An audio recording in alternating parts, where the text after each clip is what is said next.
ఉమ్మడి కరీంనగర్, మెదక్, ఆదిలాబాద్, నిజామాబాద్ పట్టభద్రులందరూ కూడా ఈరోజు సీఎం రేవంత్ రెడ్డి మాటలు సీరియస్గా తీసుకొని కాంగ్రెస్ గెలిస్తే ఏంది గెలవకపోతే ఏంది ఇక్కడ ఒరిగేది లేదు ఈ రాష్ట్రానికి అని చెప్పేసి స్వయాన ముఖ్యమంత్రి చెప్పినటువంటి సందర్భంలో పట్టభద్రులు మేధావులందరూ కూడా అదే నిర్ణయం తీసుకొని ముఖ్యమంత్రి రేవంత్ రెడ్డి గారి మాట మీద ఈరోజు కాంగ్రెస్ పార్టీని ఓడగొట్టడం జరిగింది.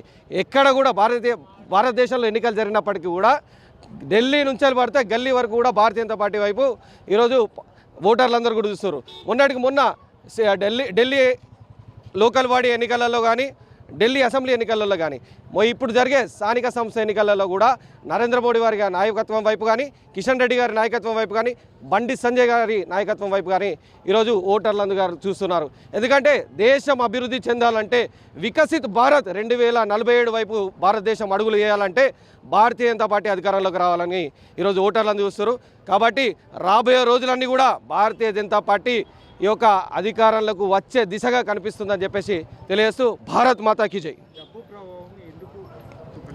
ఎప్పుడు కానీ ఈ యొక్క భారతీయ జనతా పార్టీ కార్యకర్తలు ఎలాంటి ప్రలోభాలకు కానీ చెందరని చెప్పేసి ఈరోజు నిర్ణయాలు చూశారు. ఎప్పుడు కానీ కాంగ్రెస్ కానీ కమ్యూనిస్టు వాదులు చెప్పుతున్న వాళ్ళు ఈరోజు ఈవీఎం విషయంలో ఈవీఎం ట్యాంపరింగ్ జరిగేదని చెప్పారు. ఓటమిని అంగీకరించనేటువంటి ఈరోజు కాంగ్రెస్ పార్టీ వాళ్ళు ఇప్పుడు చెప్పండి, మేధావి వర్గం అనేటువంటి ఎమ్మెల్సీ ఎన్నికలలో ఎలాంటి ట్యాంపరింగ్ జరిగింది? ఈవీఎం మిషన్ల ద్వారా జరిగిందా? మొదటి ప్రాధాన్యత ఓట్లలో ముందంజన భారతీయ జనతా పార్టీ ఉంది. రెండో ప్రాధాన్యత ఓట్లో కూడా భారతీయ జనతా పార్టీ. ఏ ప్రాధాన్యత అయినా కూడా భారతీయ జనతా పార్టీ వైపే ఈరోజు పట్టభద్రులు కానీ మేధావులు కానీ ఓటర్లందరూ కూడా చూస్తున్నారు. కాబట్టి మొన్నటి ఉపాధ్యాయ ఎన్నికల్లో కానీ ఈరోజు ఎమ్మెల్సీ గ్రాడ్యుయేట్ ఎన్నికల్లో కానీ భారతీయ జనతా పార్టీ దిగ్విజయంగా గెలవడం ఆనందకరంగా మరియు ప్రతి ఒక్క కార్యకర్తకు ఈ విజయాన్ని అంకితం చేస్తూ తెలియజేస్తూ భారత్ మాతాకి జై. నమస్తే. ఈరోజు కరీంనగర్, మెదక్, ఆదిలాబాద్, నిజామాబాద్ పట్టభద్రుల ఎమ్మెల్సీ ఎన్నికల్లో ఈరోజు భారీ మెజార్టీతో బీజేపీ అభ్యర్థి గారు గెలుపొందడం జరిగింది. ఈరోజు రాబోయే రోజుల్లో రాష్ట్రంలో భారతీయ జనతా పార్టీ అధికారంలోకి రావడం ఖాయమనే దానికి ఈ ఫలితాలే నిదర్శనం. ఎందుకంటే గతంలో ఎక్కడుంది బీజేపీ అంటే గతంలో దుబాకలో ప్రారంభమైనటువంటి మా ప్రస్థానం ఈరోజు కరీంనగర్ వరకు వచ్చింది. కరీంనగర్లో గతంలో ఎంపీ గెలిచినాం. మొన్న ఎంపీ గెలిచి కేంద్రంలో హోం సహాయక మంత్రి అయిన సంజయ్ అన్న గారి సారథ్యంలో ఈరోజు మరో 2 ఎమ్మెల్సీ స్థానాలను కైవసం చేసుకోవడం జరిగింది.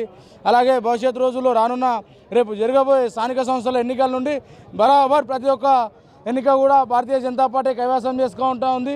కాబట్టి ఇటువంటి అవకాశం కల్పించినటువంటి పట్టభద్రులందరికీ కూడా ధన్యవాదాలు తెలియజేస్తూ ఉన్నాం. ఇది పట్టభద్రుల ఎన్నిక పూర్తిగా పట్టభద్రులు భారతీయ జనతా పార్టీ వైపు ఉన్నారని తెలియడానికి ఇది ఒక నిదర్శనం. అలాగే ఉపాధ్యాయులు కూడా ఈరోజు ఉపాధ్యాయులకు రావాల్సినటువంటి డిఏలు కావచ్చు, అలాగే పిఆర్సీలు పెండింగ్, వీటన్నిటి కూడా దృష్టిలో పెట్టుకొని చాలా ఉపాధ్యాయులకు ఇబ్బందులు కరంగా ఉన్నటువంటి మనం చూస్తూ ఉన్నాం.